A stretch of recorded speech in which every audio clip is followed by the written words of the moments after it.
Again, what I mentioned formatively. Negative. Pardon? You're trying to battle negative Yeah, messages. that's absolutely and negative messages. Wrong interpretations. But also get to a ubiquitous understanding that our belief in God would be tantamount to equitable and reasonable logic, you see. So when we commonly have discussions with atheists, they really do find the Islamic narrative of God much more akin than any other particular faith, you see.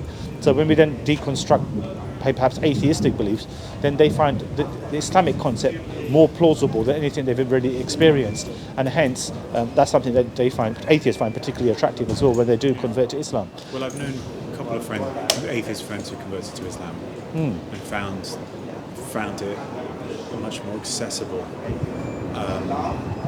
entry into religious life than maybe some of the other great faiths. I mean, I respect that all faiths, all religions are a broad church. Excuse the kind of metaphor. No, that's fine. Yeah. They're broad camp beliefs, expressions of belief. And for me, it comes down to how we treat one another.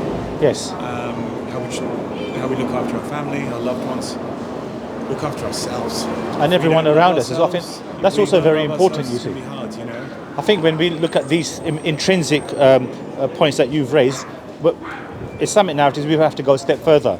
So it's not just simply those who are nearest and dearest to us, but the very concept of giving charity is for the benefit of the people who are less fortunate than you. So it's a whole very much different way of living, you see. It's not simply religious, it's a way of life. No, that's what I said. It's the practice of the belief system. Yeah. It's the lived experience. Yeah. Many people, I've spoken to Christians who say that they have a lived experience by having a personal relationship with Christ, which I've always found a little bit uncertain as to what does that mean.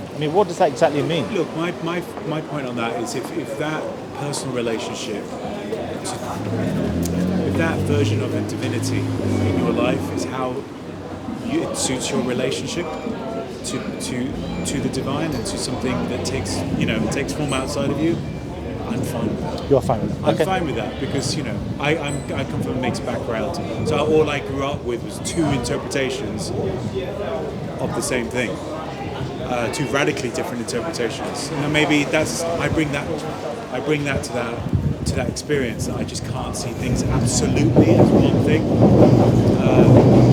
And I always have sympathy for people who find their expression, their interpretation. Yeah, that's fine. I do. That's very perhaps open-ended way of looking at things, which is quite admirable. However, I understand, from a theological point of view. Yes. Which obviously is a really important philosophical, explanation and breakdown of faith and religion. Yeah. And of course, then rigors get much more complex. Yeah, no, absolutely. Like I said, we're not here to pour scorn on anyone's belief. No. However, what we are here for people to realise and reflect upon is that nominal notion of a creator, and the fact that the universe is existing is evidence of that creator. But you're one who believes. So what we say of that creator, which would make more sense to the mind, is that this creator is unlike his creation. But everything we can comprehend, God is even beyond that. So this is the relentless message. So we're here on this earth once. We will be judged for our actions. So the Islamic belief is you take responsibility for your own actions. There isn't the concept of original sin where Christ comes down and dies for the sins of mankind. Rather, what we believe is what Christ himself gave the example of the prodigal son, like in Mark's Gospel, where you simply repent and you ask God's forgiveness if you err or if you transgress, which is, I think, commonly understood in the Old Testament as well.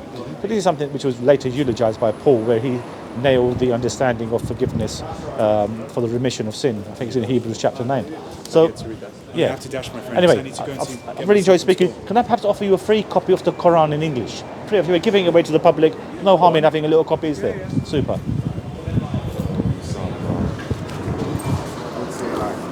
Fabulous. Okay, do enjoy reading it. Have a good evening. Take care. Bye.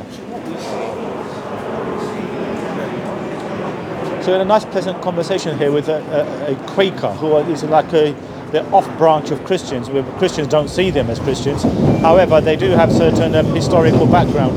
They're mainly based in the US, although their understanding also is derived from this country as well.